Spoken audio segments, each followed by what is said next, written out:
Hey, Pat Rigsby here, and in today's episode, I want to talk with you about converting more clients.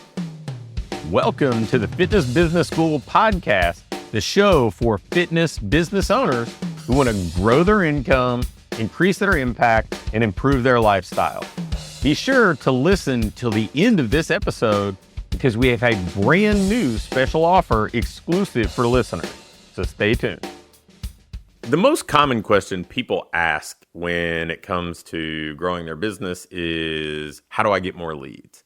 And I totally understand because, with their current level of sales opportunities, consults, assessments, trials, they're just not seeing enough people that result in new client growth.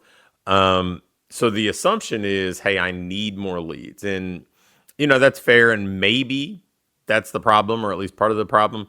But I will tell you that most people really kind of leave some open opportunity when it comes to both the follow-up process and the conversion process. So in today's episode, I want to talk with you about dialing in your conversion process, because I think there's a lot of kind of misunderstanding and maybe even angst when it comes to selling. I think that most people don't love asking for money in our industry, whether it's money hangups or we're asking people to pay for a premium service that maybe we couldn't personally afford, or we can't kind of wrap our head around somebody investing that much.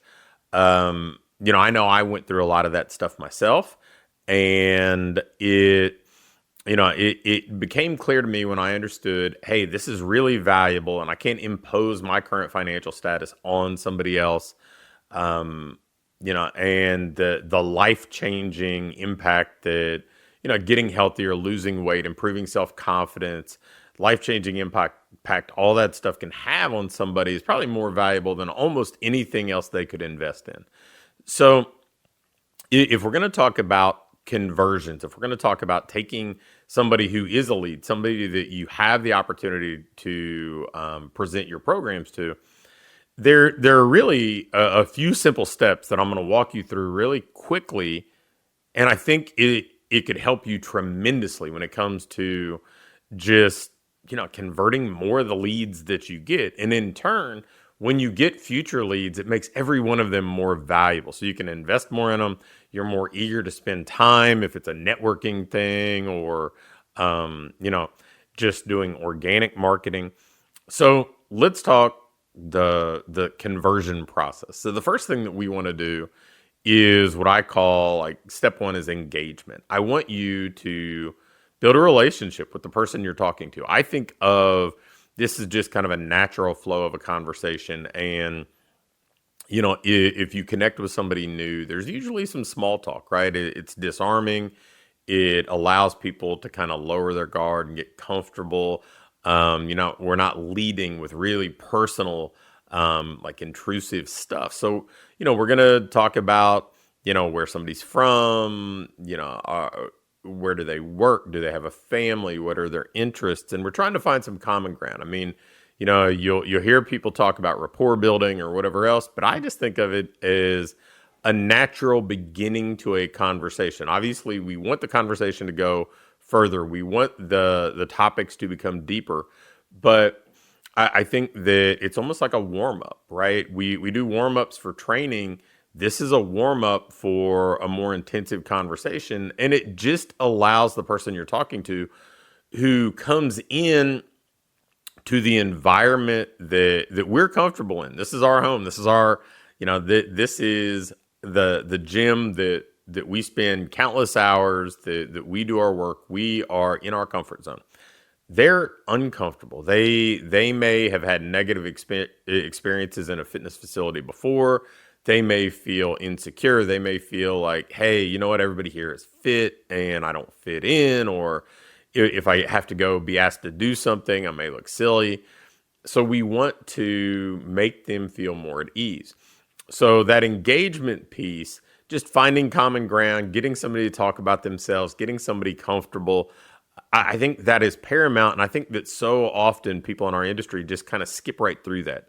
They make it feel like a doctor's office or something like that. They are like, hey, fill out this form, and then we're gonna read through this form, and it's just never comfortable.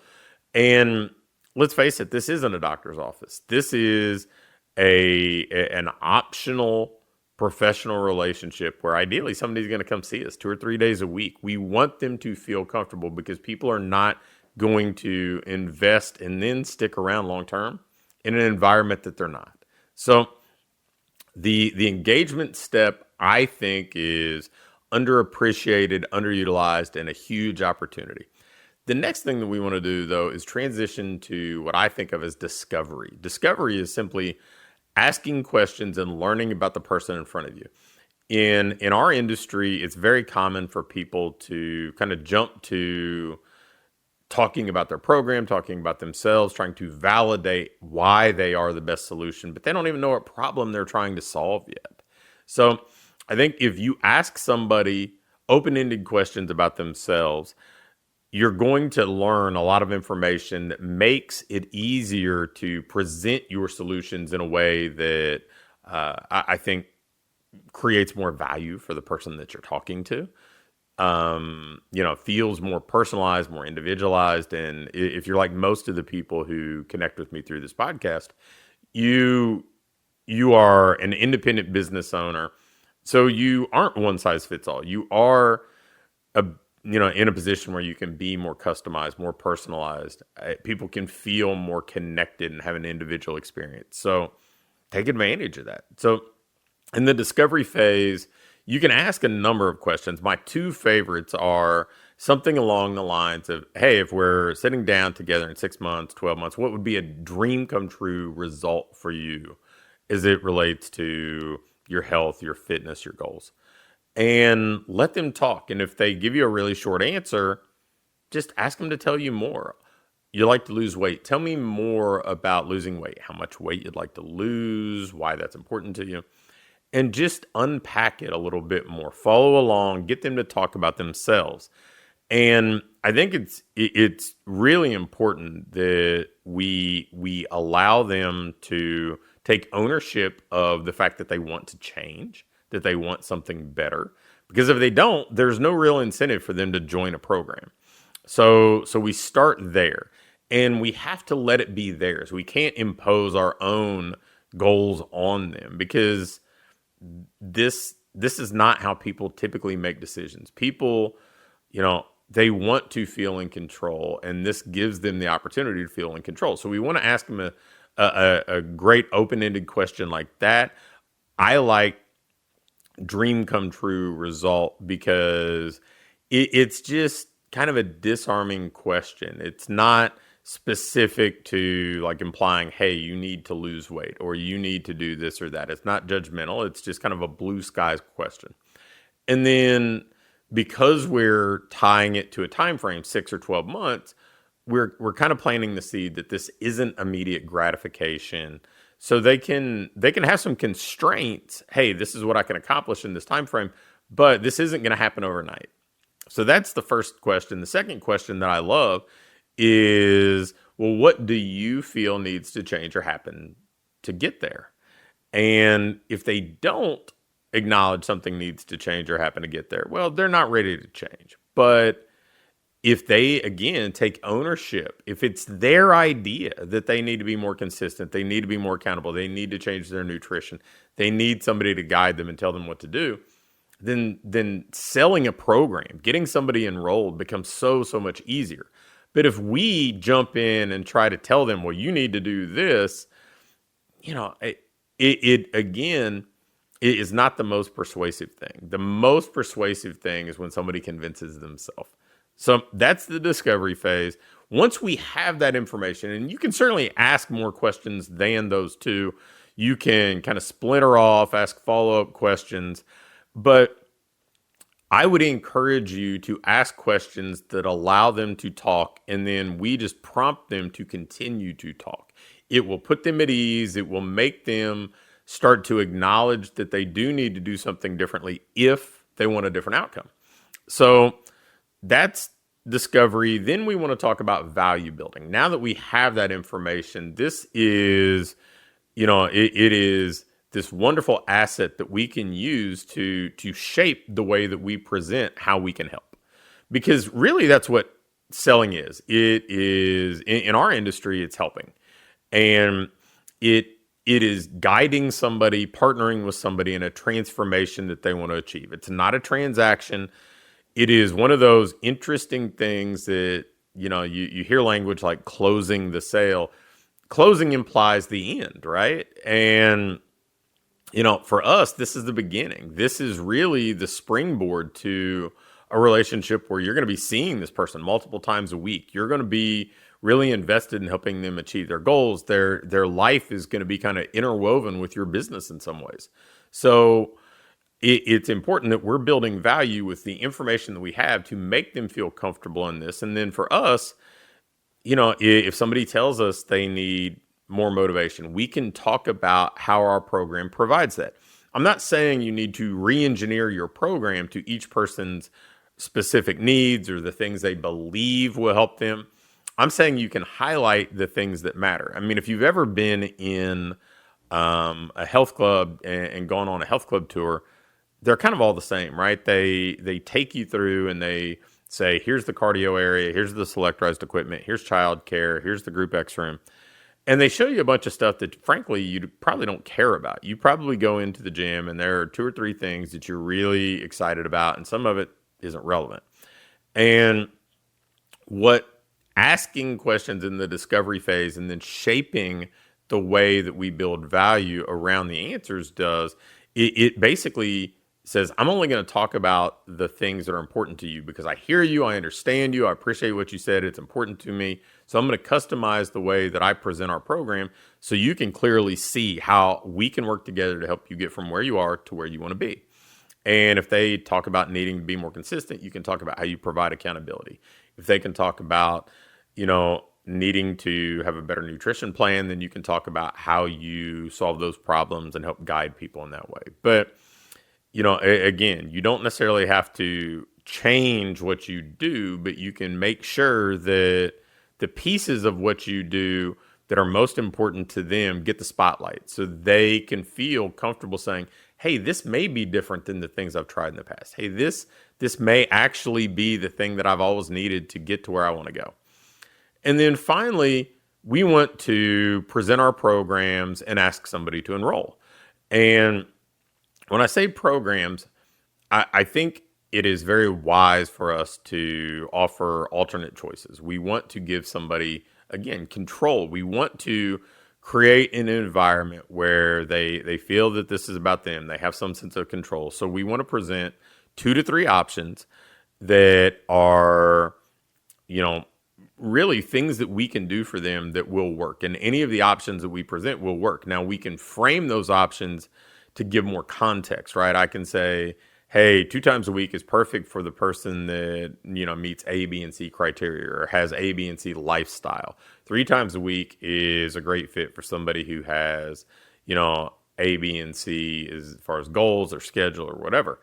And by presenting a couple options, then we can say, well, hey, based on what we've talked about, which one do you think is a better fit for you? Or we can even steer them and say, based on what we've talked about, I think if we have 3 options, I think option A and option B seem like they would be better fits for a place to start.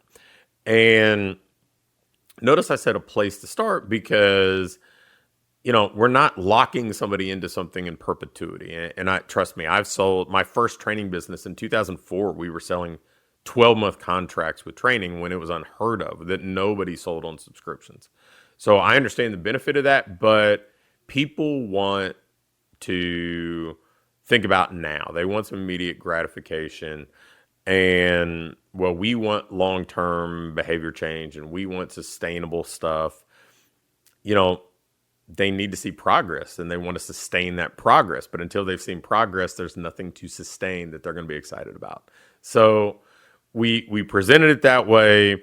We allow them to feel in control. And based on the conversation we've had, we can use that and say, hey, based on the fact that you need more motivation, more accountability, I think that this sort of program, either option A or option B, would be exactly what you need to get to where you want to go. And if we take each lead and we give them that same kind of care, that same type of personal attention, you're going to convert more of them. So every lead that you get becomes significantly more valuable. Every consult, every trial, every assessment you get becomes more valuable. But I see so many people try to shortcut this, and they'll try to sell something haphazardly. They'll send out stuff through email. They don't want to have a personal interaction with somebody. Frankly, spending 45 to 60 minutes with somebody going through something like this is probably the highest ROI hour you can spend in your business in a given week, because it's setting the tone for a relationship. It is, it may be the difference between somebody buying a program that's $150 a month versus $200 a month. So multiply that by a couple years, hopefully, with that person, and we're talking about an extra $2,400 by spending a few extra minutes and actually connecting with somebody, listening, and building the way that they see the program in a style that fits their goals, their needs, and allows them to feel like they're making a good decision. So if you want more clients, if you want to convert more of those leads, make every lead more valuable, consider this kind of 4-step approach to selling, and you'll see everything improve. Thanks for listening to this episode of the Fitness Business School. Before you go, I have a quick announcement. One of the things that we've been doing with our current clients is taking them through this ideal business diagnostic. And really what it is this checklist that allows you to pinpoint exactly what your business needs next, so you can keep improving, keep growing, and build a business that you love to own. One that pays you well, one that allows you to have the impact you want to have, and one that allows you to have a lifestyle that you truly enjoy. In this diagnostic, we walk through everything and we do an evaluation and can instantly pinpoint what you need to do next to build that business that you want. I'm going to extend this opportunity to get on with either me or my team and take you through this evaluation and fix your business's most vital needs fast. So if we take you through this, you're going to be able to make those vital changes that you need to finally have what I call your ideal business.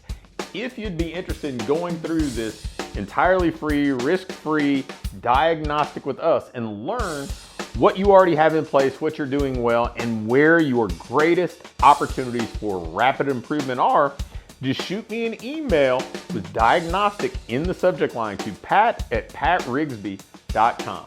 Again, an email to pat@patrigsby.com with diagnostic in the subject line will get you scheduled and take you through this evaluation to help you build the business you want.